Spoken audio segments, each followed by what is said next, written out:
কি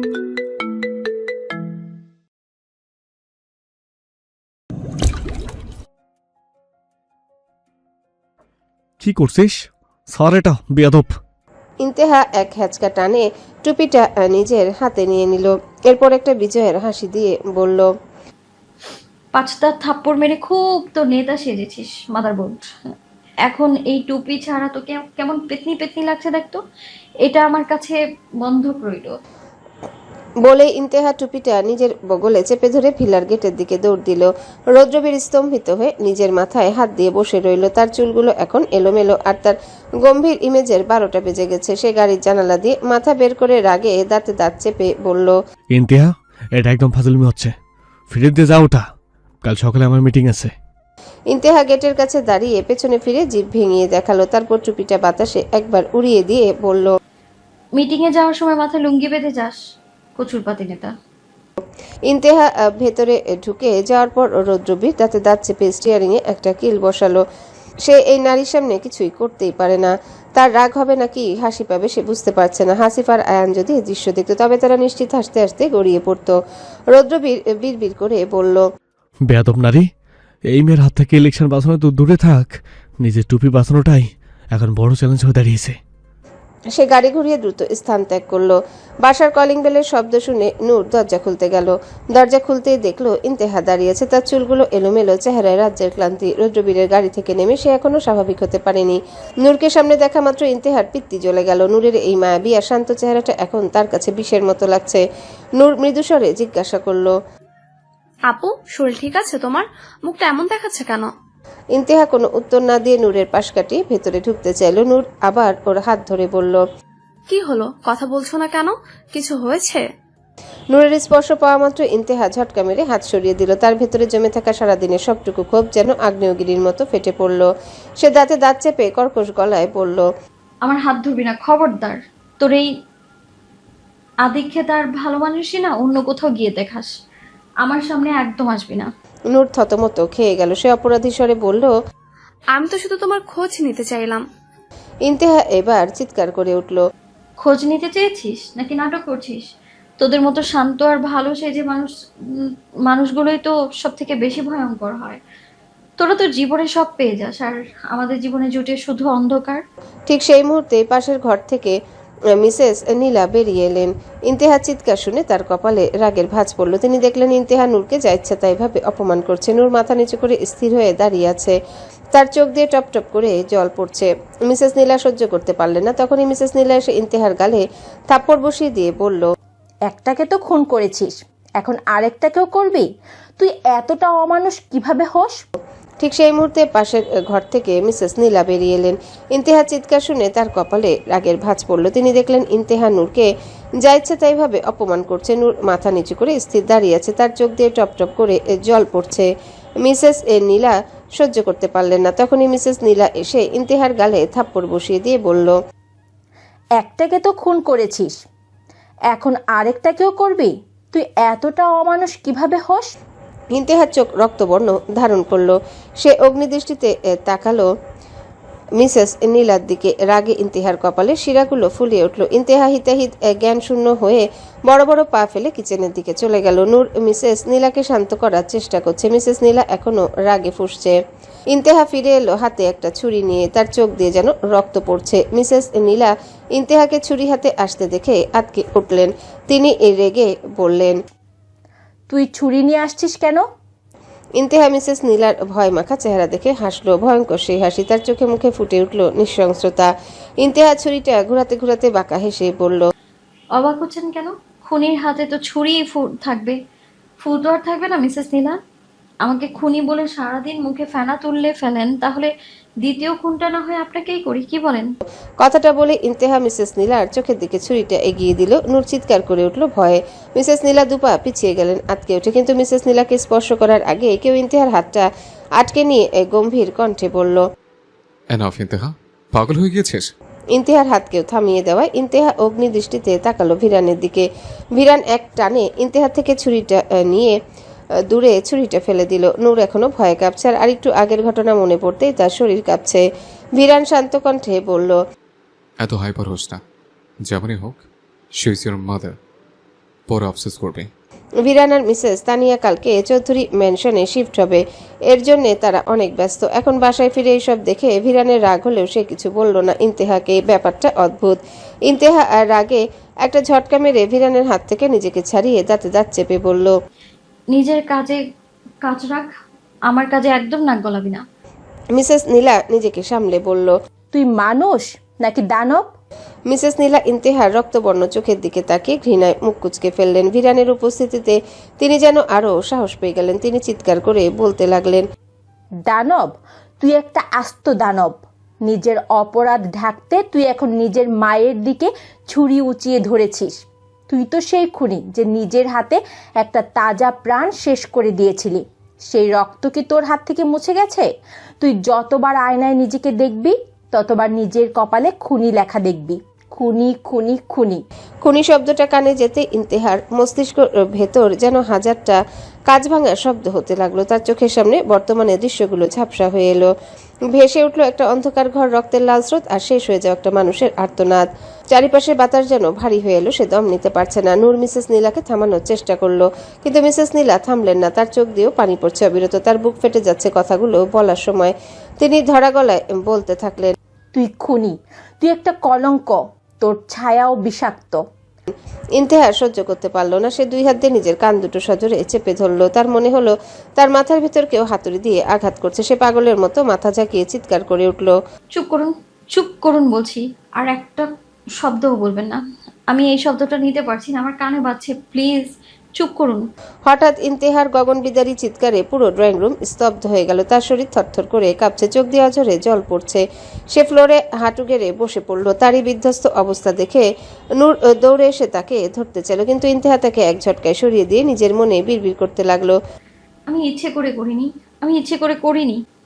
মিসেস নীলার প্রতিটা শব্দ যেন বিষাক্ত তীরের মতো ইন্তেহার বুকে বিচ্ছিল। ভিরান এতক্ষণ চুপ করে থাকলেও সেও আর সহ্য করতে পারল না ইন্তেহার এই অবস্থা।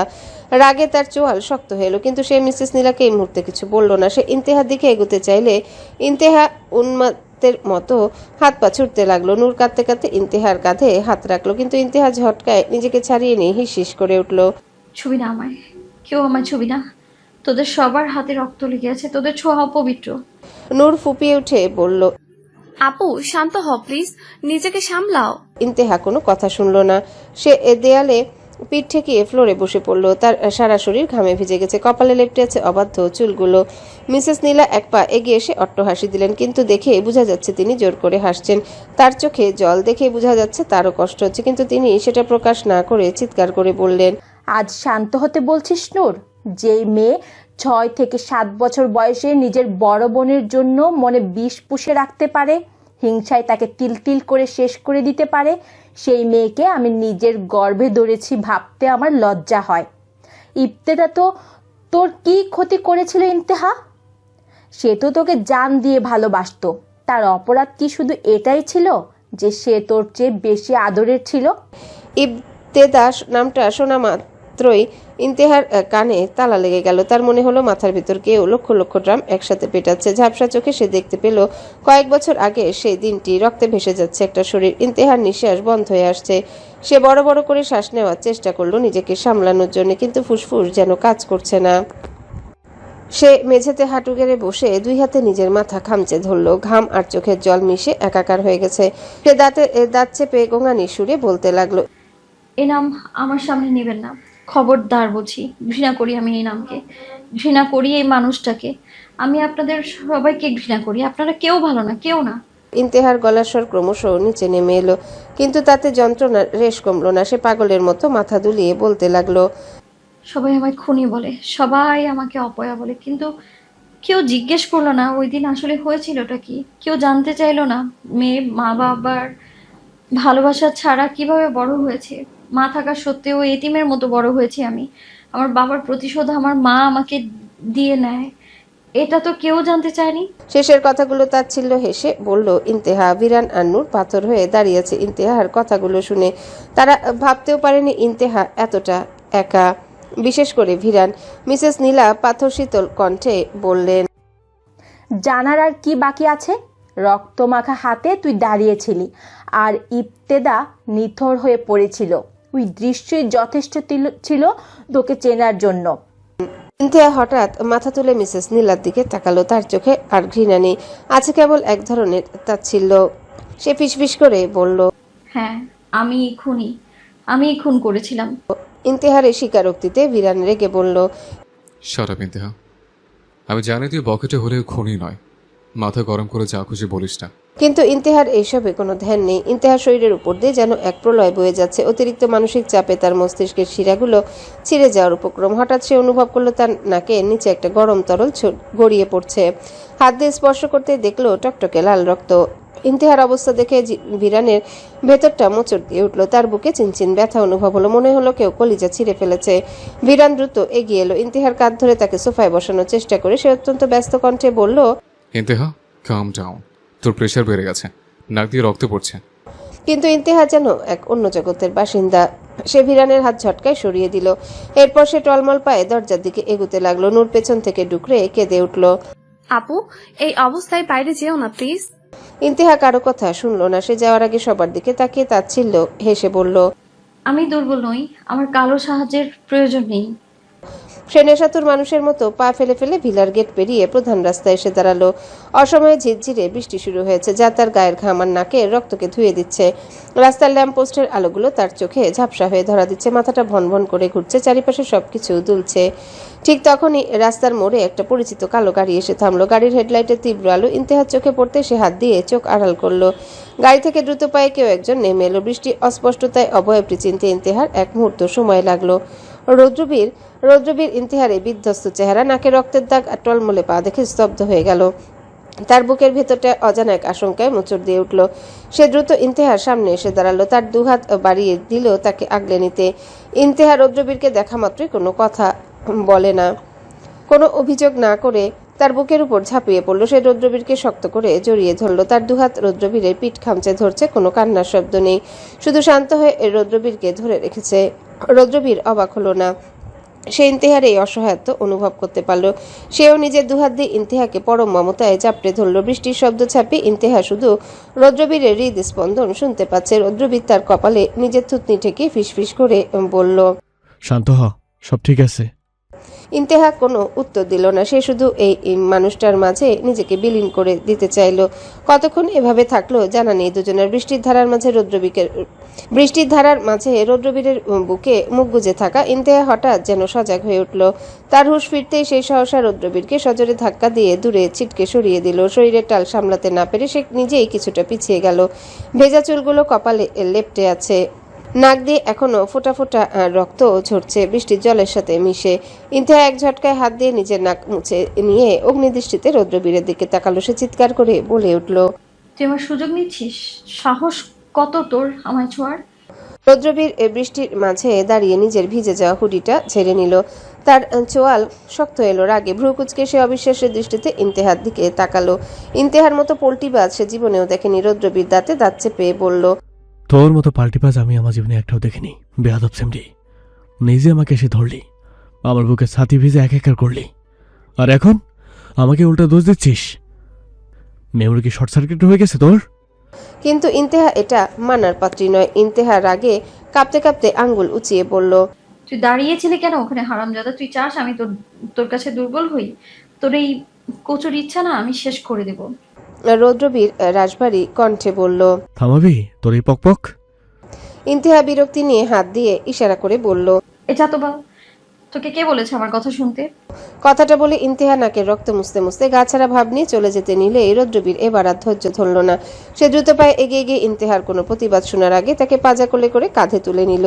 আকস্মিক কাণ্ডে ইন্তেহা হাত পা ছুটতে শুরু করলো। রৌদ্রবীরের পিঠে কিলঘুষি মারতে মারতে চিৎকার করতে লাগলো, শালা নামা আমায়, নামা বলছি, জেলের ভাত খাওয়াবো তোকে আমি। কিন্তু রৌদ্রবীর নির্বিকার। সে গাড়ির দরজা খুলে ইন্তেহাকে এক প্রকার জোর করে ভেতরে বসিয়ে দিল।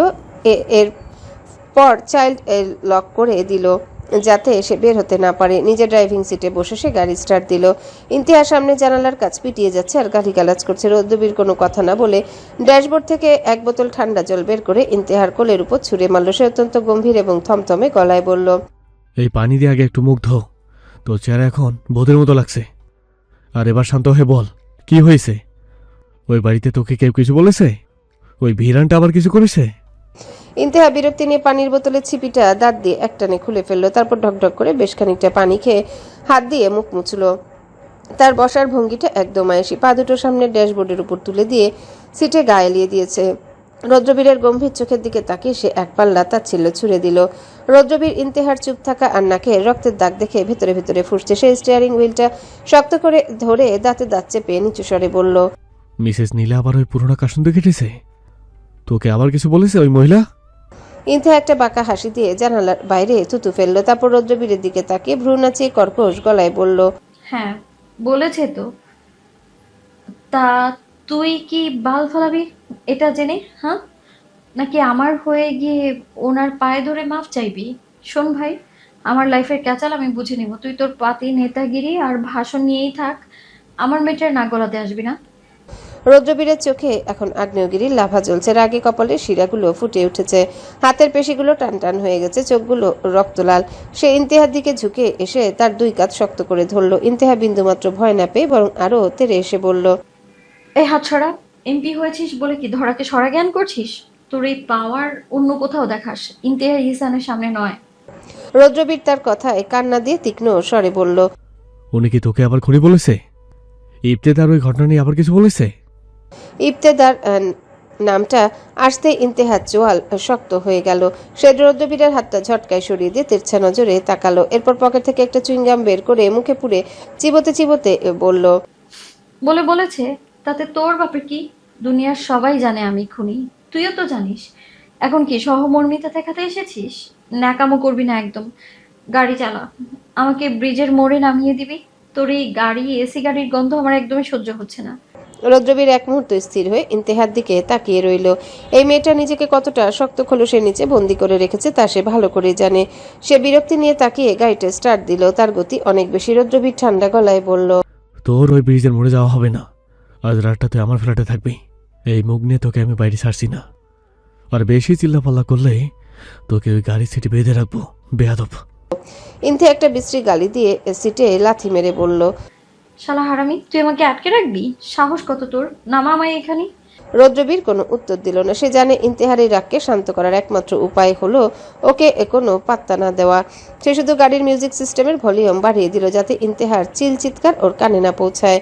ফ্ল্যাটে পৌঁছে রৌদ্রবীর ফ্ল্যাটের দরজা খুলে ইন্তেহাকে ভিতরে ঢোকাতে ইন্তেহা ভেজা শরীরে সোজা গিয়ে দামি সোফাটায় জুতাসহ পা তুলে বসলো। তারপর পকেট থেকে চুইংগামটা বের করে সোফার নিচে চিপকে দিয়ে বলল, তোর ঘর তো দেখি পুরো বিউটি পার্লার। এত পরিষ্কার কেন রে? মশামাছি কি তোর পারমিশন নিয়ে ঢোকে?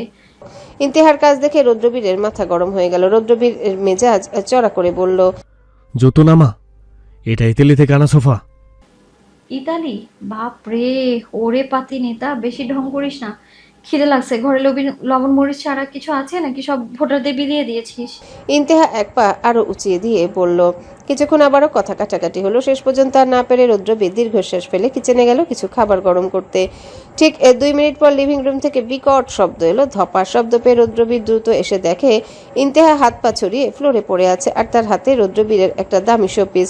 ইন্তেহা উঠে দাঁড়িয়ে ঝাড়ু দেওয়ার মতো করে হাত ঝাড়তে ঝাড়তে দাঁতকে দিয়ে বলল, পুতুলটা দেখি বেশি আলগা।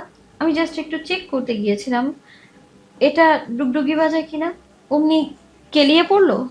কোয়ালিটি খুবই খারাপ। ইলেকশনে জিতলে এগুলো চেঞ্জ করিস। রৌদ্রবীরের মাথায় হাত দেওয়ার মতো অবস্থা হলো। সে দাঁতে দাঁত চেপে বলল, ওটা মাটি তোর ইনটেক পেয়েছিল ইন্তেহা। উফ, ভালোই হয়েছে, মাটি এবার মাটিতেই মিশে গেছে। একটা নেচার লাগছে আর কি, ভাইব আসছে এখন। ইন্তেহা শোপিসটাকে ঘুরিয়ে দেখতে দেখতে দাঁত কেলিয়ে বলল, সে যেন ভাজা মাছটি উল্টে খেতে জানে না। রৌদ্রবীর কি বলবে ভাষা খুঁজে পেল না। তার আগেই বোঝা উচিত ছিল এই মেয়ে কি জিনিস। রৌদ্রবীর দীর্ঘ নিঃশ্বাস ফেলে ইন্তেহাকে একটা টাওয়েল দিয়ে বলল, যা মুখ ধুয়ে আয়, নাকে রক্ত শুকে তোকে এখন ড্রাকুলার খালাতো বোন লাগছে। ইন্তেহা গাছাড়া ভাবে টাওয়েলটা ছো মেরে নিয়ে ওয়াশরুমে চলে গেল। ইন্তেহা ওয়াশরুমে ঢুকে চিৎকার দিল, ওরে হারামি, তোর সাবান এত পিছিল কেন রে? পা পিছলে তো এক্ষুনি তোর কমোডে গিয়ে ল্যান্ড করতাম আমি। তুই কি টাইলসে সরিষার তেল মাখিয়ে রাখিস নাকি? হ্যাঁ। রৌদ্রবীর বাইরে থেকে চিৎকার করে বলল, ওটা লিকুইড সোফা, বেয়াদব। আর ওটা শরীরে মাখার জন্য, মেঝেতে ঢালার জন্য না। রৌদ্রবীর রুমে নিজের পোশাক চেঞ্জ করে নিল। 10 মিনিট পর ইন্তেহা বের হয়ে এলো রৌদ্রবীরের একটা বিশাল সাইজের টি শার্ট পরে।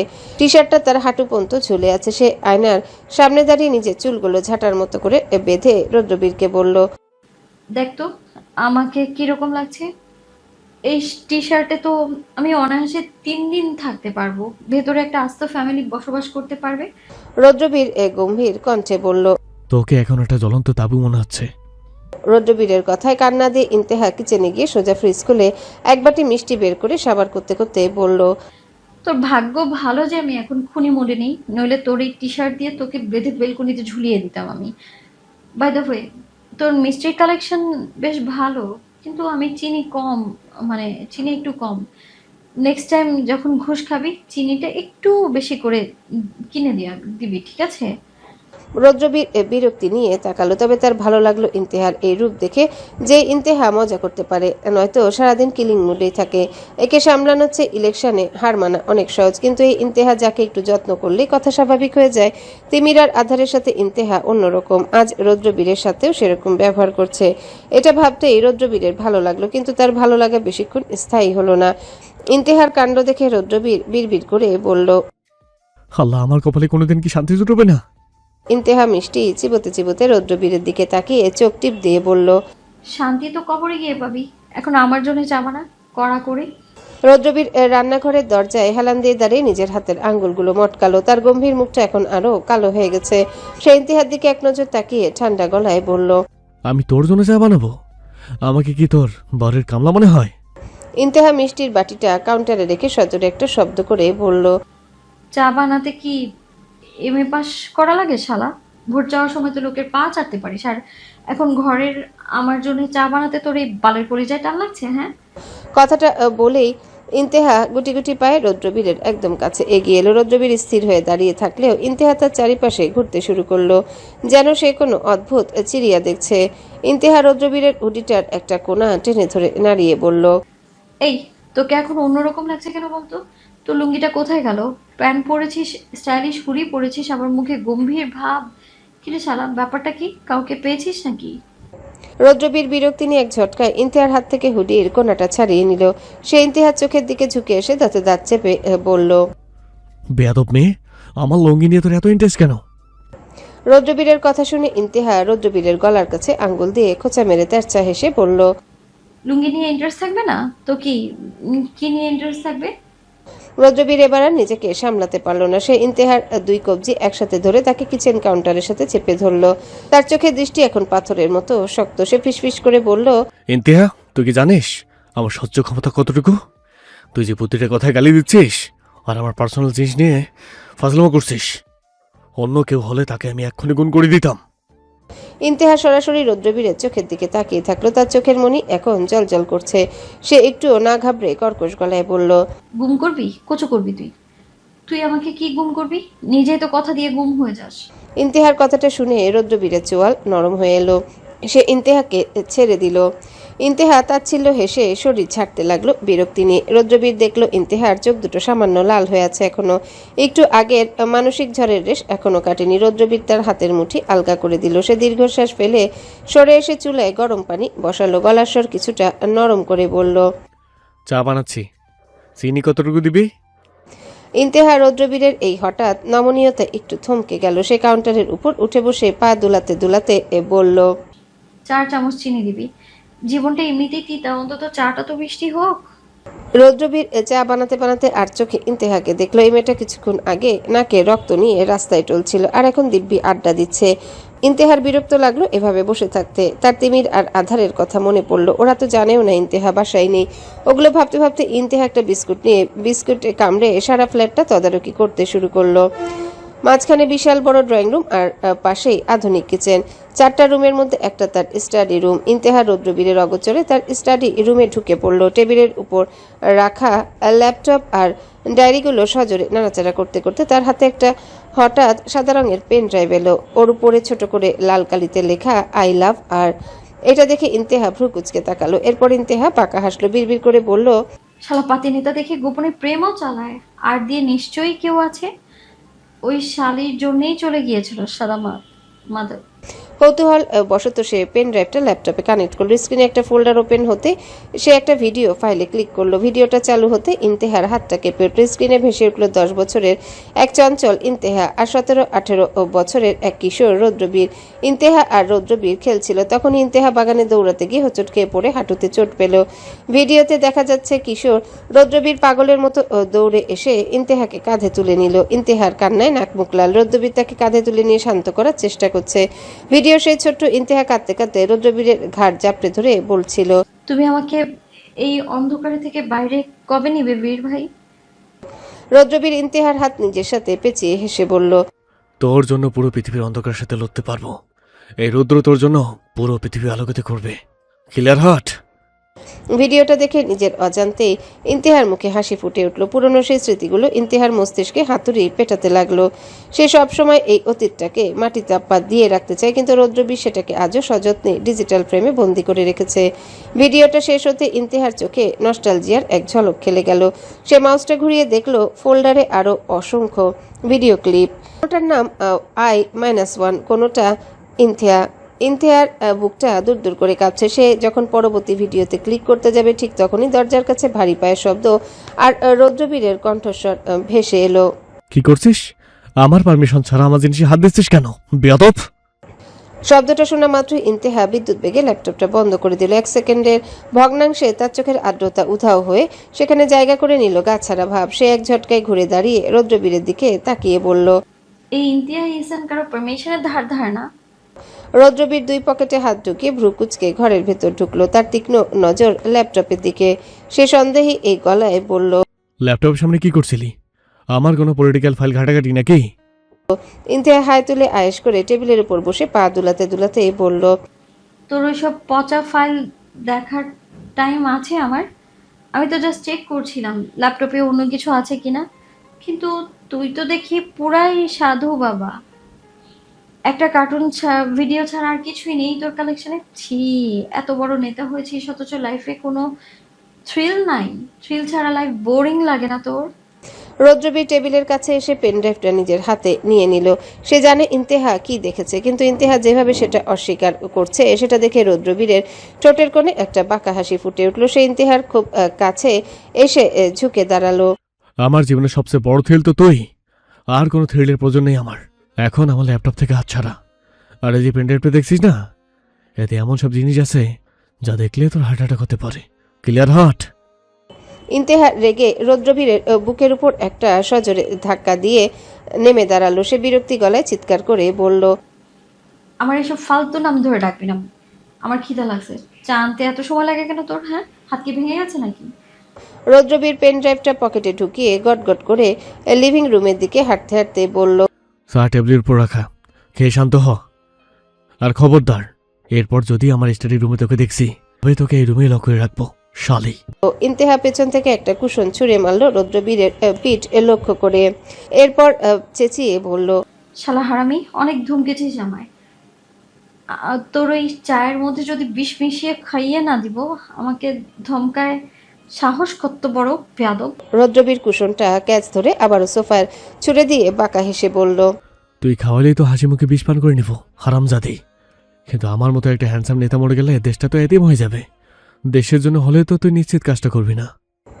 ইন্তেহা বিরক্তি নিয়ে বিড়বিড় করল, নিজে বাঁচলে বাপের নাম। দেশ রসাতলে যাক, আগে আমি তোকে রসাতলে পাঠাবো। অন্যদিকে তিমির আর আধার যেন পাগল হয়ে পুরো শহর চষে বেড়াচ্ছে। নূর আরেকটু আগে কল করে বলেছে ইন্তেহা বাড়ি থেকে বেরিয়ে গেছে রেগে। এখন দুজনে ইন্তেহাকে খুঁজতে বেরিয়েছে। তিমিরের বুকের ভেতর এক অজানা আতঙ্ক দানা বাঁধছে। আধার তো ঘামতে ঘামতে রাস্তার ধারের একটা পিলারে হেলান দিয়ে ধপাস করে বসে পড়ল। আধার হাঁপাতে হাঁপাতে বলল, তিমির, কিন্তু কি বাতাসে মেলাইয়া গেল নাকি রে? এই মেয়েটারে নিয়ে আর পারলাম না। কল ধরছে না, আবার রাস্তায়ও নাই। ওরে কি কোনো এলিয়েন টাইনা নিয়ে গেল নাকি? তিমির কোনো উত্তর দিল না। তার চোয়াল শক্ত হয়ে আছে। সে জানে ইন্তেহা যখন জেদ করে তখন সে হিতাহিত জ্ঞান হারিয়ে ফেলে। তিমির পকেট থেকে ফোন বের করে শেষবারের মতো চেষ্টা করার জন্য রৌদ্রবীরকে কল দিল।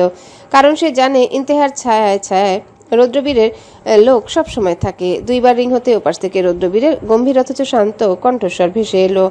বল। তিমির অস্থির গলায় বলল, রৌদ্রবীর, ইন্দুকে খুঁজে পাচ্ছি না। ওর ফোন অফ। তুই কি কিছু জানিস?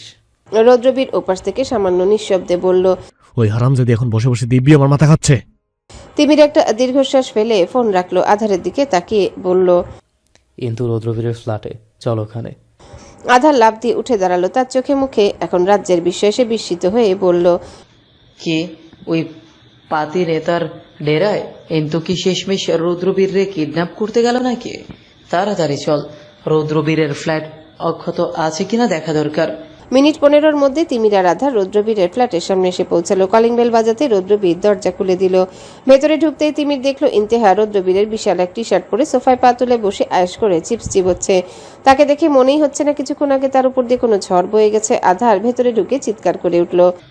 ওরে এন্তু, তুই এখানে রৌদ্রবীরের তাবুক করে বসে আছিস আর আমরা ওইদিকে তোরে খুঁজতে খুঁজতে জুতোর তলা ক্ষয় করে ফেললাম।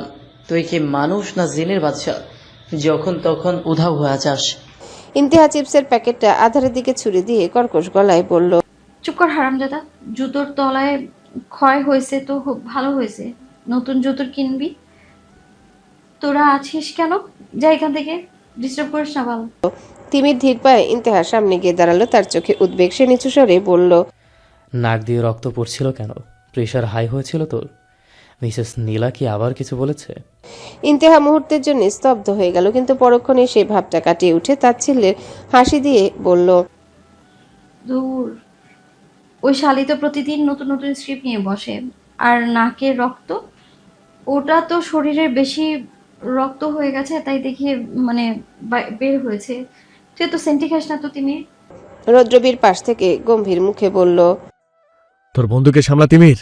আমার ফ্ল্যাটের অর্ধেক অ্যান্টিক পিস ও ভেঙ্গে তছনছ করেছে, আর এখন বলেছে ওটা নাকি ন্যাচারাল ডিজাইন। আধার সোফায় ধপাস করে বসে পড়ে বলল। ভাই, এই মেয়েটা তো আপনার বিরোধী দলের চেয়েও বড় বিপদ। আপনি যে ওরে এখনো পুলিশে দেন নাই, এটাই তো মিরাকল। ইন্তেহা আধারের দিকে তেরে গিয়ে বলল। বেশি কথা বলছিস ইন্তেহাকে তেরে আসতে দেখে আধারের মুখ সাথে সাথেই ফ্যাকাশে হয়ে গেল। সে থতমত খেয়ে বলল। আরে না না, এন্তু শোনা, তুই লক্ষ্মী মেয়ে, তুই চিপস খা, আমি চুপ। তিমির আর আধার যখন ইন্তেহাকে নিয়ে যাওয়া তোড়জোড় করছে, রৌদ্রবীরের মনের ভিতর এক অদ্ভুত শূন্যতা কাজ করছে। ইন্তেহার এই এলোমেলো পাগলামি, তার কর্কশ গালিগালাজ, এই ছোটখাটো যুদ্ধগুলো যেন এই ফ্ল্যাটটাতে প্রাণ এনে দিয়েছিল। রৌদ্রবীর চাইলে ইন্তেহাকে আটকে রাখতে পারে জোর করে, এটা তার কাছে কোনো ব্যাপারই না, কিন্তু সে এটা এখন করতে চায় না। রৌদ্রবীর দরজার কাছে স্থবির হয়ে দাঁড়িয়ে রইল না, মুখে একটা কঠোর ভাব ধরে রাখলেও চোখের কোণে অনিচ্ছার ছাপ স্পষ্ট। তিমির ইন্তেহার হাত ধরে বলল। চল কিন্তু, অনেক রাত হয়েছে, এবার বাসায় ফিরতে হবে। আধারও সায় দিয়ে বলল। হ্যাঁ রে, আর এই পাতি নেতার বাড়িতে বেশিক্ষণ থাকলে আমাদের নামেও না আবার কেস হয়ে যায়। ইন্তেহা সোফা থেকে নামলো ঠিকই, কিন্তু সে যাওয়ার কোনো লক্ষণ দেখালো না। সে তার পকেট থেকে একটা চুইংগাম বের করে আয়েশ করে মুখে, তারপর টপ টপ করে কয়েকবার শব্দ করে চুইংগাম চিবোতে চিবোতে রৌদ্রবীরের দিকে তাকিয়ে বাঁকা হাসলো। ইন্তেহা চুইংগাম চিবোতে চিবোতে তেরছা গলায় বলল। এখন বাসায় গিয়ে কি করব? ওই বিষাক্ত মুখগুলো দেখবো? হ্যাঁ, বাসায় যাব না, এখন পার্টি করব, পাতিনেটার ফ্ল্যাটে পার্টি করব। আর এর জন্যে টাকা দিবে এই হারামজাদা। রৌদ্রবীরের ভ্রু কুচকে তাকালো ইন্তেহার দিকে। সে তো এটাই চাইছিল, কিন্তু ইন্তেহার সামনে এটা প্রকাশ করতে নারাজ। সে ভ্রু কুচকে মুখটা ঝামটা দিয়ে গম্ভীর কণ্ঠে বলল। প্যান্ট মানে? এটা কোনো ডিস্কো না, এটা আমার ফ্ল্যাট। যা করার নিজের বাসায় গিয়ে কর, মেহমানদিরে শেষ, এবার বিদায় হো, যা বেয়াদব। ইন্তেহা বাঁকা হেসে রৌদ্রবীরের একদম কাছে এগিয়ে এলো, চুইংগামের একটা বড় বেলুন ফুলিয়ে সেটা ফাটিয়ে দিয়ে বলল। আমার সাধু বাবা, চুপ কর তুই। তুই বললেও আমি যাচ্ছি না, না বললেও যাচ্ছি না। আধার যা নিচে গিয়ে কিছু বার্গার আর কুক নিয়ে আয় তো, নেতার পকেট থেকে টাকা নেই। আধার অবাক হয়ে রৌদ্রবীরের দিকে তাকালো। তিমির কপাল চাপড়ালো, এরপর শান্ত কণ্ঠে বলল। কিন্তু ঝামেলা করিস না, চল এখান থেকে। রৌদ্রবীর চোখ ছোট ছোট করে তাকালে ইন্তেহা তিমিরের কথায় কান্না দিয়ে এক পা এগিয়ে এসে ভ্রু নাচালো। রৌদ্রবীর দাঁতে দাঁত চেপে বলল। 1 টাকাও পাবি না। আমার কষ্ট অর্জিত টাকা দিয়ে তোদের খাওয়াবো কেন? একে তুই ফ্ল্যাটে ভাঙচুর করছিস, তার উপর এখন পার্টি, কোনো সুযোগ নেই। বেরো এখান থেকে, বেরো বেয়াদব সেমরি।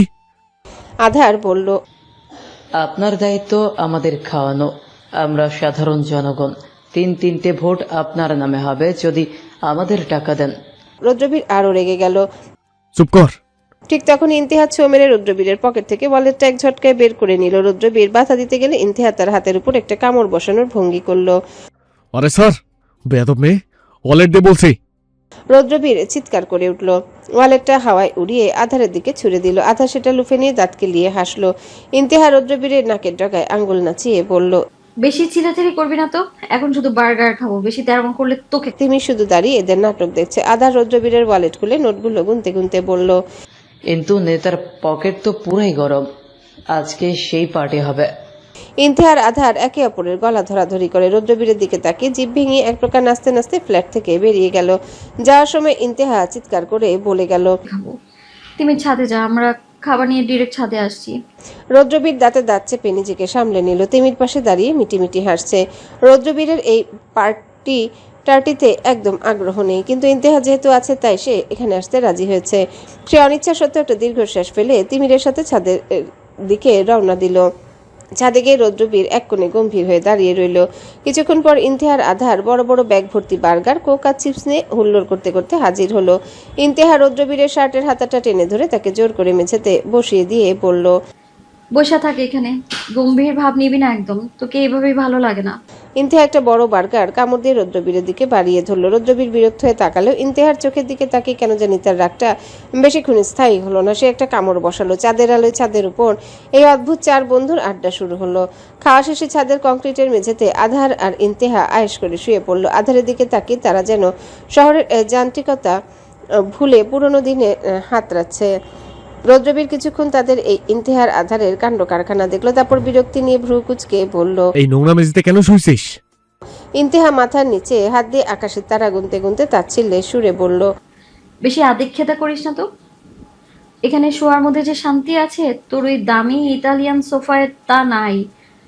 আমাদের এইসব অভ্যেস আছে, আমরা ফুটপাতে শুয়েও আকাশ দেখতে পারি, কারণ আমাদের কাছে ছাদ থেকেও কখনো শান্তিতে সেখানে ঘুমোতে পারিনি। কথাটা বলে ইন্তেহা চট করে হাত বাড়িয়ে রুদ্রবীরের শার্টের হাতা ধরে একটা হ্যাচকা টান দিল। রুদ্রবীর টার সামলাতে না পেরে সরাসরি ইন্তেহার উপর গিয়ে পড়ল। মুহূর্তের মধ্যে পরিস্থিতি বদলে গেল। ইন্তেহা রুদ্রবীরকে নিজের উপর ফেলে দিয়ে তার কলারটা শক্ত করে ধরল। দুজনের মুখ একদম কাছাকাছি। রুদ্রবীরের হৃদস্পন্দন যেন এক মুহূর্তের জন্য থমকে গেল। অন্যদিকে চৌধুরী ম্যানশনের পরিস্থিতি এখন উত্তপ্ত। ড্রয়িং রুমে পিনপতন, নীরবতা। মিসেস নীলা সোফায় বসে এখনো রাগে কাঁপছেন। নূর অনেকক্ষণ সহ্য করার পর আর থাকতে না পেরে তা মিস্টার ইহসানকে ফোন করে সবকিছু জানিয়ে দেয়। আর ভিরান গেছে ইন্তেহাকে খুঁজতে, এখনো ফিরে আসেনি। ইন্তেহা যাওয়ার সাথে সাথে ভিরান বেরিয়ে গিয়েছিল। মিস্টার ইহসান তড়িঘড়ি করে বাসায় ফিরে আসেন। তিনি ঘরে ঢুকেই দেখলেন নীলা এখনো ইবতেদার পুরনো ছবিটা হাতে নিয়ে গজগজ করছেন। মিস্টার ইহসান ধীর পায়ে মিসেস নীলার সামনে গিয়ে দাঁড়ালেন। তার শান্ত অথচ গম্ভীর মূর্তি দেখে নীলা কিছুটা থমকে গেলেন। ইহসান খান খুব নিচু স্বরে কিন্তু তীক্ষ্ণ গলায় বললেন, নীলা, তুমি কি নিজের জেদ মেটানোর জন্যই ইফতেহাকে মেরেই ফেলবে? মিসেস নীলা তেড়ে উঠে বললেন, আমি মেরে ফেলবো। ও একটা খুনি। ও আমার ইবতেদাকে। চুপ করো। মিস্টার ইহসান হুঙ্কার দিয়ে উঠলেন। নীলার কথার মাঝপথে থেমে গেল। ইহসান খান নীলার চোখের দিকে তাকিয়ে খুব শান্তভাবে বললেন, লিমিট ক্রস করো না নীলা। তুমি আমার পাপের শাস্তি ইফতেহাকে কেন দিচ্ছ? ড্রয়িং রুমের বাতাসটা যেন মুহূর্তে জমাট বাঁধল। মিসেস নীলা হঠাৎ করে সোফা থেকে উঠে দাঁড়ালেন। তার চোখ লাল, ঠোঁট কাঁপছে রাগে আর অবদমিত যন্ত্রণায়। হাতে ধরা ইবতেদার ছবিটা তিনি টেবিলের উপর ছুঁড়ে ফেললেন। তারপর তীক্ষ্ণ দৃষ্টিতে মিস্টার এহসানের দিকে তাকিয়ে বললেন, আপনি যেমন খুনি, আপনার মেয়েও তেমন খুনি। আপনার রক্তকে আমি ঘৃণা করি। ঘরের এক কোণে দাঁড়িয়ে থাকা নূর কেঁপে উঠল। এই কথাগুলো যেন দেয়ালে ধাক্কা খেয়ে ফিরে এলো তার কাছে। মিস্টার এহসান এক মুহূর্ত চোখ বন্ধ করলেন, তারপর ধীরে ধীরে চোখ খুলে স্ত্রীর দিকে তাকালেন। এরপর শান্ত কণ্ঠে বললেন, ওর শরীরে তোমার রক্ত বইছে নীলা। নীলা হেসে উঠলেন, যেন মিস্টার এহসান কোনো কৌতুক শুনিয়েছে। এরপর ভয়ঙ্কর কণ্ঠে বললেন, তাহলে সেই রক্তই আমি শেষ করে দিব। নূর আর থাকতে না পেরে বলল, মা প্লিজ, কি বলছো এসব? তুই এগুলোর মধ্যে আসিস না নূর। তোর উপর আমি কোনো আঁচও আসতে দিব না। নীলা চেঁচিয়ে উঠলেন। মিস্টার এহসান এবার এক পা এগিয়ে এলেন। তার চোখের দৃষ্টি বদলে গেছে। সেখানে অপরাধবোধ আছে, কিন্তু তার চেয়েও বেশি আছে সতর্ক হুমকি। তিনি হিংস্র কণ্ঠে বললেন, আমার রক্তের জন্য আমি পুরো পৃথিবী রক্তাক্ত করতেও দুবার ভাববো না। এটা আমার থেকে ভালো কেউ জানে না নীলাম্বরী, আমি কতটা ভয়ঙ্কর হতে পারি। মিসেস নীলাও ধীরে ধীরে এগিয়ে এলেন। দুজন এখন মুখোমুখি, চোখে চোখ দুজনা, শ্বাসের শব্দ শোনা যাচ্ছে। নীলা ঠান্ডা গলায় বললেন, আপনার এই চেহারাটাই তো আমি দেখতে চাই। এই 10 বছর যেই মুখোশটা পরেছিলেন সেটা আমি টেনে খুলে ফেলবো। তার চোখের অদ্ভুত এক ঝিলিক, যেন তিনি ইচ্ছে করে আগুনে ঘি ঢালছেন। এহসান খান কিছুক্ষণ স্তব্ধ হয়ে তাকিয়ে রইলেন, তারপর খুব ধীরে বললেন, তুমি আগুন নিয়ে খেলছো নীলা, কিন্তু ভুলে যেও না আগুন জ্বালাতে আমিও ওস্তাদ। নীলা ঝাঁঝালো স্বরে বললেন, আগুন তো অনেক আগেই জ্বলে গেছে যেদিন আপনি সত্যটা লুকালেন, যেদিন ইফতেদা মারা গেল। আর আজ আপনি আবার আপনার মেয়েকে বাঁচাতে আমাকে দোষ দিচ্ছেন। এহসানের চোয়াল শক্ত হয়ে উঠল। সে শক্ত কণ্ঠে বলল, ইফতেহা খুনি না, সে যা করেছে সেটা ছিল দুর্ঘটনা। ইফতেহার সজ্ঞান ছিল না। মিসেস নীলা তেরে এসে বললেন, দুর্ঘটনা? মেয়েটা মারা গেছে, আমার ইফতেদা আর ফিরবে না, আর আপনি বলছেন দুর্ঘটনা? নূর কাঁদতে কাঁদতে বলল, বাবা মা প্লিজ থামো তোমরা। কিন্তু কেউই আর শুনছে না। এহসান এবার কণ্ঠ উঁচু করলেন না, বরং তার স্বর ভয়ঙ্করভাবে শান্ত হয়ে গেল। তিনি শান্ত কণ্ঠে বললেন, তুমি যদি ইফতেহার দিকে আর একবার হাত বাড়াও নীলা, তোমাকে থামাতে আমি বাধ্য হব। মিসেস নীলা ফিসফিস করে বললেন, আমাকে থামাবেন না নিজেকে? এক মুহূর্তের জন্য দুজনেই স্থির হয়ে গেল। মিসেস নীলা ধীরে ধীরে পিছিয়ে গিয়ে সোফায় বসে পড়লেন। তার কাঁধ কাঁপছে অনবরত। তিনি কাঁপা কাঁপা কণ্ঠে বললেন, আমি ওকে ঘৃণা করি। আমি ওকে দেখলেই ইফতেদার রক্ত দেখি আর আপনার ছায়া দেখি। মিস্টার এহসান দীর্ঘ নিঃশ্বাস ফেলে খুব আস্তে বললেন, আমি পাপ করেছি, কিন্তু ইফতেহা সে পাপের শাস্তি নয়, সে আমাদের মেয়ে। নূর দাঁড়িয়ে কাঁপছে।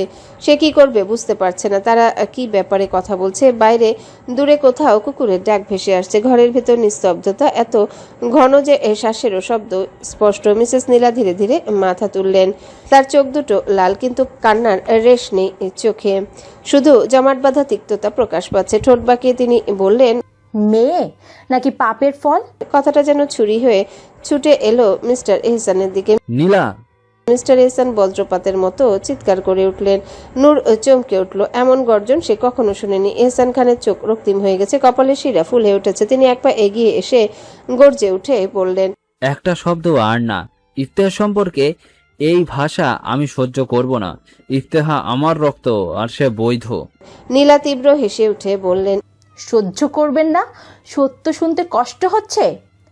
ও আমার মেয়ে। তুমি যদি আমাকে ঘৃণা করো, আমার শাস্তি আমাকে দাও, কিন্তু ওকে টেনে আনবে না।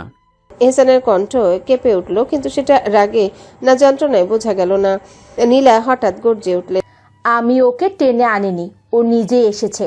ওর অস্তিত্বই তো পাপের ফল, যেই পাপ আমি বাধ্য হয়ে আমার গর্ভে জন্ম দিয়েছিলাম। এহসানের হাত মুঠো হয়ে গেল রাগে। তিনি দাঁতে দাঁত চেপে বলেন, থামো, পুরনো কবর খোলো না নীলা। সেগুলো খুললে শুধু দুর্গন্ধই বের হবে। নূর এবার কেঁদে ফেলল। তোমরা কেন এমন কথা বলছো? আপু তো জানেই না। সে জানবে না, কখনোই জানবে না। এহসান কঠিন স্বরে বললেন। নীলা ধীরে ধীরে এগিয়ে আসলেন। তার চোখে এবার ভয়ঙ্কর স্থিরতা কাজ করছে। তিনি বাঁকা হেসে বললেন, আপনি ভাবছেন এত বছর চেপে রাখলেই সত্য মরে যাবে? না ইহসান খান, পাপ চাপা দিলে তা পচে যায়, আর পচা জিনিস একদিন বিস্ফোরিত হয়। এহসান নিচু স্বরে বললেন, তাহলে তুমি কি চাও? নীলা ফিসফিস করে উত্তর দিলেন, আমি চাই আপনি আর আপনার ওই রক্ত তিলে তিলে শেষ হন। মিস্টার এহসান কিছু বলতে গিয়েও থেমে গিয়ে দাঁতে দাঁত চেপে বলল, জাস্ট গো টু হেল। আর কথা না বাড়িয়ে পকেট থেকে ফোন বের করলেন। তার হাত সামান্য কাঁপছে। তিনি জানেন এই মুহূর্তে ইন্তেহার কণ্ঠস্বর না শুনলে তার অস্থিরতা কমবে না। মেয়েটা ঠিক আছে কিনা এটা না জানা পর্যন্ত তার শান্তি নেই। এই মেয়েই তার মিসেস নীলার পর তার জীবনের সবচেয়ে বড় দুর্বলতা। তিনি কোনোভাবেই ইন্তেহাকে হারাতে পারবে না। তিনি দ্রুত ইন্তেহার নাম্বারে ডায়াল করলেন। অন্যদিকে রৌদ্রবীরের ফ্ল্যাটের ছাদের সময় যেন থমকে দাঁড়িয়েছে। রৌদ্রবীর ইন্তেহার উপর পড়ে থাকলে দুজনের চোখের পলক পড়ছে না। ইন্তেহার কলার ধরা হাতটা রৌদ্রবীরের হৃদস্পন্দনের খুব কাছাকাছি, কিন্তু এক নিমিষে রৌদ্রবীর ইন্তেহাকে নিজের উপর উঠিয়ে নিয়ে ফিসফিস করে বলল, আমাকে কাছে পড়ে এত ইচ্ছা যে বিয়ে পর্যন্ত তোর তর্স হয়েছে না? বাহ কিলার হাট, আমার প্রতি কবে এত আসক্ত হয়ে গেলি? ইন্তেহা দাঁতে দাঁত চেপে বলল, কুত্তার মায়েও তোর উপর আসক্ত হবে না শালা। রৌদ্রবীর নাক মুখ কুচকে তাকালো ইন্তেহার দিকে। অন্যদিকে আধার আর তিমির হাসছে ওদের কাণ্ড দেখে। আধার টিপ্পনি কেটে বলল, আমার একটা সিনারি কিন্তু ইন্তেহা রেগে আধারের দিকে তাকাতেই ঠিক সেই মুহূর্তে ইন্তেহার পকেটে ফোনটা সজোরে বেজে উঠল। আকস্মিক শব্দে ইন্তেহা এক ঝটকায় রৌদ্রবীরের উপর থেকে উঠে ইন্তেহা উঠতেই রৌদ্রবীরও বাঁকা হেসে উঠে দাঁড়িয়ে নিজের হুডি ঠিক করতে লাগলো।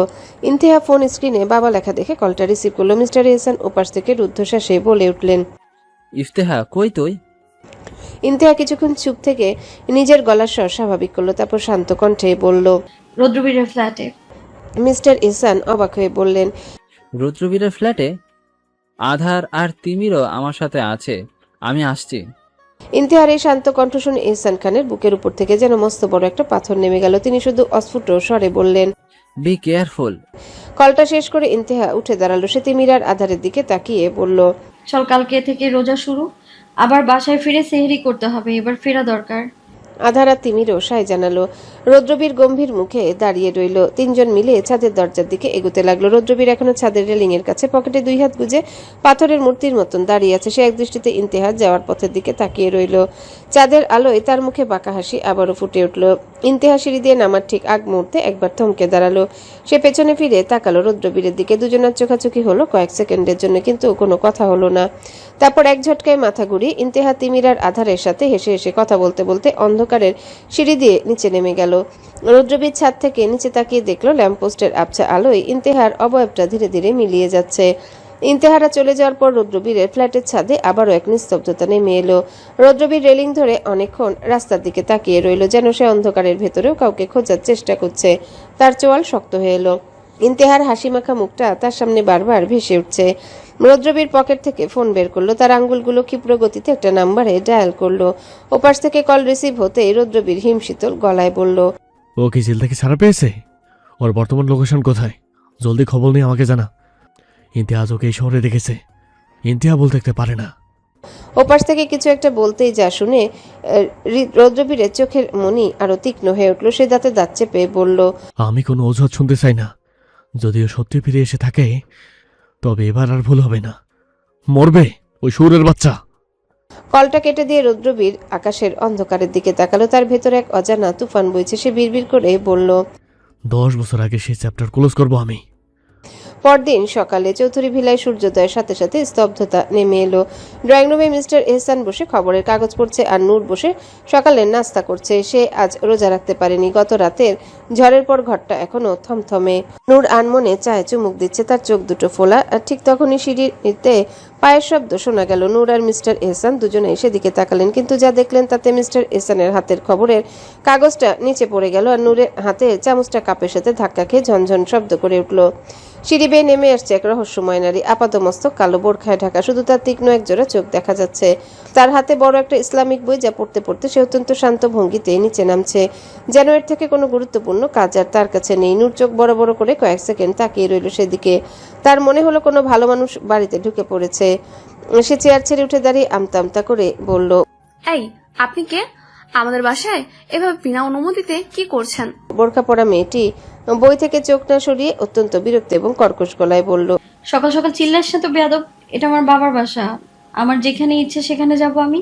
গলা চিরচেনা কর্কশ স্বর শুনে নূরের হার্টবিট যেন এক মুহূর্তের জন্য থেমে গেল। সে অবিশ্বাসের সুরে চিৎকার করে উঠল, আপু, ইন্তেহা আপু, তুমি তুমি বোরকা পরেছো? মিস্টার এহসান বিমূঢ় হয়ে তাকিয়ে আছেন। তিনি যেন আকাশ থেকে পড়লেন। যে মেয়েটি কাল পর্যন্ত জিন্স টি শার্ট আর ডেনিম জ্যাকেট ছাড়া অন্য কিছু কল্পনা করতে পারতো না, আজ সে বোরখায় আবৃত করেছে নিজেকে। সবার এরকম দৃষ্টি দেখে ইন্তেহা বিরক্তি নিয়ে তাকালো। সে বিরক্তি নিয়ে বলল, এখন কি এদের জন্য ভালো হতে পারবো না নাকি? আজব, এভাবে দেখার কি আছে? মনে হচ্ছে পৃথিবীর সপ্তাশ্চর্যের জিনিস দেখেছে। ইন্তেহা টেবিলের কাছে এসে দাঁড়ালো। বইটা সশব্দে টেবিলের উপর রেখে সোফায় বসলো। মিস্টার এহসান বললেন, ইফতেহা সব ঠিক আছে? ইন্তেহা কিছু বলতে যাবে, তখনই সেখানে ভিরান উপস্থিত হলো। তার চুলগুলো এলোমেলো, চোখ লাল, শার্ট এলোমেলো, দেখেই বোঝা যাচ্ছে সারা রাত ঘুমাতে পারেনি। নূরের বুকটা ছ্যাদ করে উঠলো এটা দেখে। ভিরান কারো দিকে না তাকিয়ে ইন্তেহার কাছে ওকে ধরতে গিয়ে বলল, তুই সারা রাত করছিলি স্টুপিড? ইন্তেহা ছিটকে দূরে সরে গিয়ে বলল, ধরবেন না আমায়, আল্লাহ বাঁচাও। ইন্তেহার এই অদ্ভুত আচরণ দেখে ভিরান সহ বাকি সবাইও একেবারে থতমত খেয়ে গেল। ভিরান হাতটা মাঝপথে থামিয়ে দিয়ে ভ্রু কুচকে তাকালো। ভিরানের চোখে মুখে রাজ্যের বিস্ময় আর বিভ্রান্তি দেখা যাচ্ছে। ইন্তেহা পাত্তা না দিয়ে আবারও সোফায় বসে বইটা আবার হাতে নিয়ে অত্যন্ত পবিত্র ভঙ্গিতে পাতার দিকে নজর দিল।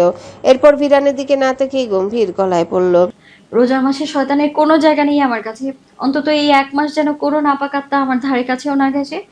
ভিরান কিছুক্ষণ হাঁ করে তাকিয়ে থেকে অস্ফুট স্বরে বলল, নাপাকাত্তা মানে আমি? তোর কি রাতে প্রেশার বেড়ে গিয়ে ব্রেন হ্যামারেজ হয়েছে? তুই সারা রাত কোথায় ছিলি? তোকে আমি পাগলের মতো পুরো শহর খুঁজেছি, আর তুই সকলে এইভাবে। ভিরান আবার একটু এগিয়ে গিয়ে ইন্তেহার কাঁধ ধরতে গেল। ইন্তেহা বিদ্যুৎ গতিতে চেয়ার ছেড়ে 2 পা পিছিয়ে গেল। বোরকার নেকাবটা ঠিক করে নিয়ে অত্যন্ত বিরক্ত মুখে বলল, এই দূরে থাকুন অসভ্য বেড়া। লজ্জা শরম কি ধুয়ে মুছে খেয়েছেন? দেখেন না রমজানের মাস এটা। ইবলিশ শয়তান শিকল দিয়ে বাঁধা থাকলেও আপনার মতো কিছু শয়তান দেখে এখনো খোলা ঘুরে বেড়াচ্ছে। হ্যাঁ, লা হাওলা ওয়ালা কুওয়াতা ইল্লা বিল্লাহিল আলিয়্যিল আযীম। নাউজুবিল্লাহ আস্তাগফিরুল্লাহ। ইন্তেহার কাণ্ড দেখে নূর আর মিস্টার এহসান না চাইতেও হেসে ফেলল। ভিরান এবার নিজের কপালে হাত দিয়ে সোফায় ধপ করে বসে পড়ল। তার শরীর এমনিতেই ক্লান্ত। এই মেয়ের জন্য সে সারা রাত পাগল হয়ে ঘুরেছে। তিমির আর আধারের নাম্বারও তার কাছে ছিল না, এই জন্য সেহেরিও করতে পারেনি, শুধু 1 গ্লাস পানি খেয়ে রোজা রেখেছে। এখন তার শরীর আর সইতে পারছে না। ইন্তেহাকে সুস্থ দেখে ভিরানের মনটা শান্ত হলো। শরীর দুর্বল হলেও মনে শক্তি ফিরেছে। উফ, এই মেয়েটা যে তাকে কি করেছে! সে বিড়বিড় করে বলল, ও গড, এই মেয়ে তো পুরোই পাগল হয়ে গেছে। কাল রাত উধাও হয়ে গেল, আর সকালে দেখি সে রাবিয়া বস্ত্রী সেজে বসে আছে। মিস্টার এহসান আর নূর একে অপরের দিকে তাকালেন। পরিস্থিতিটা এতটাই অদ্ভুত যে কারোরই কিছু বলার শক্তি নেই। নূর কৌতূহল সামলাতে না পেরে জিজ্ঞাসা করল, কিন্তু আপু, তুমি তো বোরকা পরো না কোনোদিন, আজ হঠাৎ এই বেশ? ইন্তেহা বই থেকে চোখ তুলে নূরের দিকে এক পলক তাকালো, তারপর হাই তুলে আয়েশ করে বলল, পড়ি না বলে কি পড়বো না আর? বুঝেছিস, আমার চারপাশে অনেক শয়তানের আনাগোনা দেখতে পাচ্ছি ইদানিং। তাই আল্লাহর কাছে আশ্রয় চাইছি। যা তো এখান থেকে যা। বালিশ। শেষের কথাটা শুনে ভিরান দীর্ঘশ্বাস ফেলে ভাবলো পোশাক বদলালেও ইন্তেহার মুখের ভাষা সে আগের জায়গাতেই আছে। ভিরান মুচকি হেসে মনে মনে বলল, দেখি তোর এই নতুন নাটক কতক্ষণ চলে। নূর এবার ভিরানের অবস্থা দেখে ওর কাছে এসে শান্ত কণ্ঠে বলল, আপনি রেস্ট নিন ভিরান ভাই, আপনাকে অনেক ক্লান্ত লাগছে। ভিরান কিছু না বলে এক পলক ইসলামিক বই পড়তে থাকা ইন্তেহার দিকে তাকিয়ে দীর্ঘ নিঃশ্বাস ফেলে সিঁড়ি বেয়ে উপরে চলে গেল। নূর সেদিকে অপলক দৃষ্টিতে তাকিয়ে দীর্ঘ নিঃশ্বাস ফেলল। মিস্টার এহসান হাসলেন মনে মনে ইন্তেহার কাণ্ড দেখে। অন্যদিকে রাস্তার পাশে দাঁড়িয়ে তিমির আর আধার অধীর আগ্রহে ইন্তেহার জন্য অপেক্ষা করছে। এটি ওদের প্রতিদিনের রুটিনই বলা চলে। তিমির অফিসে যাওয়ার আগে একবার দেখা করে যাবে, আর আধার আর ইন্তেহা একসাথে ভার্সিটিতে যাবে। ইন্তেহার প্রিয় বাইকটা সার্ভিসিংয়ে যাওয়ায় আজ সে কিছুটা নিরুপায়। ঘড়ির কাঁটা ক্রমশ এগিয়ে চলছে দেখে আধার বিরক্তি নিয়ে বলে উঠল, এই ইন্তেহাটা এখনো আসছে না কেন? ও কি বাড়িতে মরে টরে গেল নাকি? অবশ্য মরবে কেন, শয়তান কি আর এত সহজে মরে? তিমির কপালে ভাঁজ ফেলে ধমক দিয়ে বলল, চুপ কর তো আধার, কি সব আজে বাজে বকছিস? আধার পাল্টা কিছু বলতে যাচ্ছিল, কিন্তু হঠাৎ রাস্তার অপর পাশে বোরকা পরিহিত এক তরুণীর দিকে তার নজরটা আটকে গেল। তিমিরও সেদিকে তাকালো। মেয়েটার হাঁটার ভঙ্গি এবং অবয়ব দেখে দুজনে একে অপরের চোখের ভাষা পড়ে নিল। তিমির কিছুটা সন্দিহান কণ্ঠে বিড়বিড় করলো, স্টাইল দেখে তো ইন্তেহাই মনে হচ্ছে, তাই না? আধার হাঁ করে তাকিয়ে মাথা নাড়ল। ইন্তেহাকে চিনতে ভুল করা ওদের পক্ষে অসম্ভব। দুজনের প্রায় সমস্বরে ডেকে উঠল, কিন্তু ডাক শুনে মেয়েটা থামলো এবং ওদের দিকে তাকালো, তবে পরক্ষণে চেনার কোনো লক্ষণ না দেখে যেন না দেখার ভান করে পাশ কাটিয়ে চলে যেতে চাইলো। আধার হাতে তড়িৎ গতিতে ওর পথ আগলে দাঁড়ালো। এবার ইন্তেহা থমকে দাঁড়াতে বাধ্য হলো। আধার কৌতূহলী হয়ে ওর মুখের নেকাবটা সরানোর ইশারা করে বলল, কি রে, এই ছদ্মবেশে কোথায় যাচ্ছিস? ব্যাংকে ডাকাতির মতলব নেই তো আবার? তিমির ভ্রুকুচকে আপাদমস্তক পর্যবেক্ষণ করছিল। ইন্তেহা তৎক্ষণাৎ আধারের থেকে এক কদম পিছিয়ে গিয়ে গম্ভীর মুখে বলল, আস্তাগফিরুল্লাহ। এসব কি বলছিস তোরা? আমি এসব করতে পারি নাকি? ইন্তেহার মুখে এমন কথা শুনে তিমির আর আধার যেন আকাশ থেকে পড়ল। চঞ্চল ইন্তেহার এই হঠাৎ পরিবর্তন ওদের হজম হচ্ছে না। তিমির কিছুটা চিন্তিত হয়ে ওর কপালে হাত রাখার চেষ্টা করে বলল, তোর কি শরীর ঠিক আছে রে? উল্টোপাল্টা বকছিস কেন? কথাটা বলে তিমির যখন ইন্তেহার কপালে হাত দিতে গেল, ইন্তেহা ঝটকা মেরে হাতটা সরিয়ে দিল।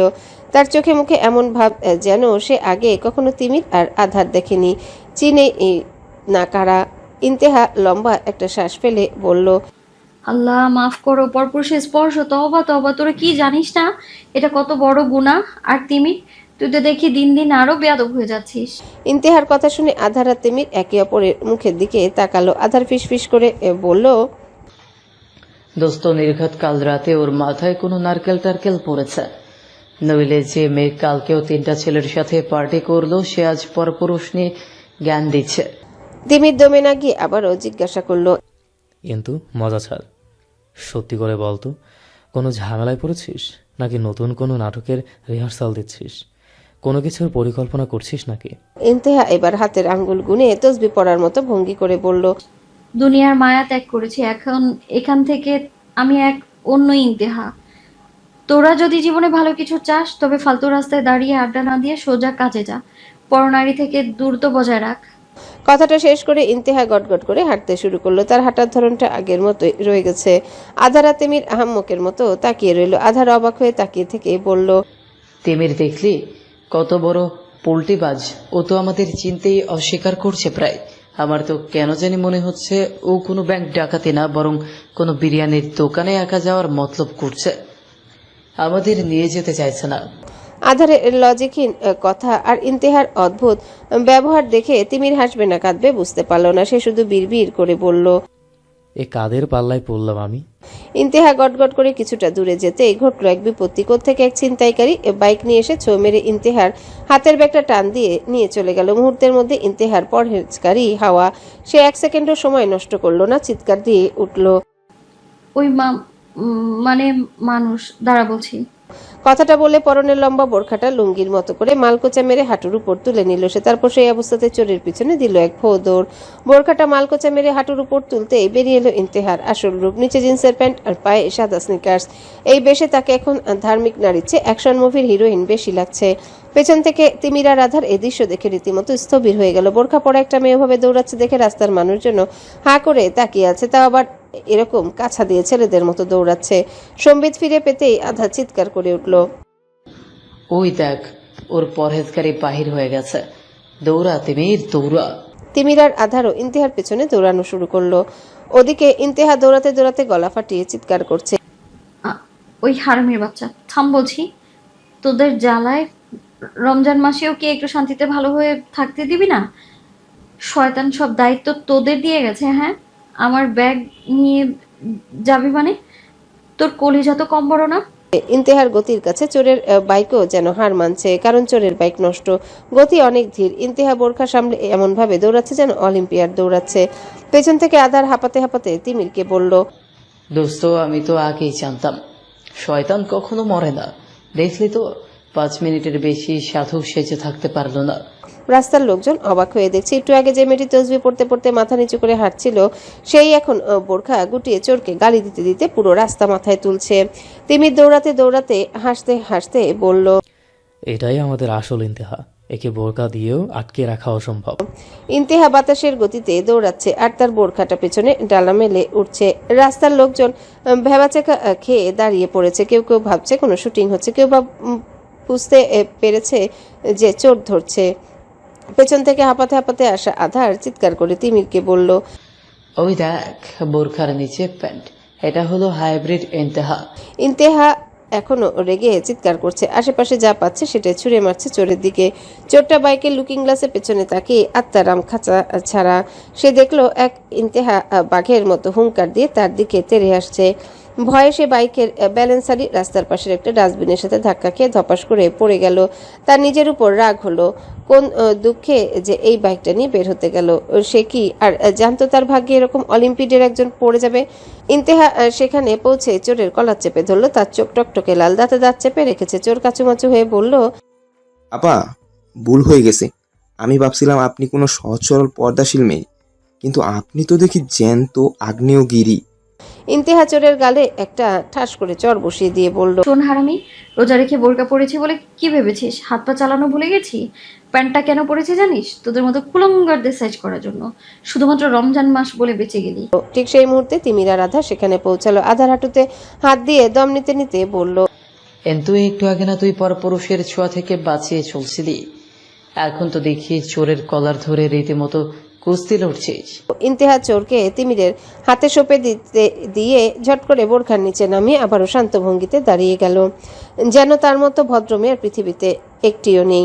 সেই এক পিস। তারপর গলার স্বর বদলে অতি নম্রভাবে বলল, বিপদে পড়লে তো একটু নড়াচড়া করতেই হয়, এটা তো জিহাদ।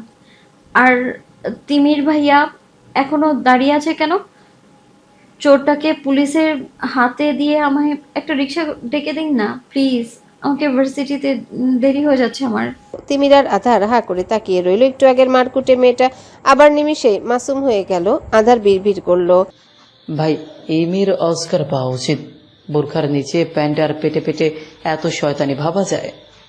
রৌদ্রবীর এর গাড়িটা একটু দূরে সিগন্যালে আটকে ছিল। জানালার কাছ নেমে সে পুরো দৃশ্য উপভোগ করছিল। ইন্তেহার বোরকা গুটিয়ে প্যান বের করে চোখের পেছনে ওভাবে দৌড়ানো দেখে সে নিজের হাসি চেপে রাখতে পারল না। কিন্তু ইন্তেহার এই রূপ দেখে তার ঠোঁটের কোণে বাঁকা হাসি ফুটে উঠল। হ্যালো বন্ধুরা, পরবর্তী পার্ট খুব তাড়াতাড়ি আসবে, তো সবাই অপেক্ষায় থাকো। আর চ্যানেলটি যারা এখনো সাবস্ক্রাইব করোনি তারা পরবর্তী পার্ট দেখার জন্য চ্যানেলটি সাবস্ক্রাইব করে রেখো। ধন্যবাদ সবাইকে, আমাদের সাথেই থেকো।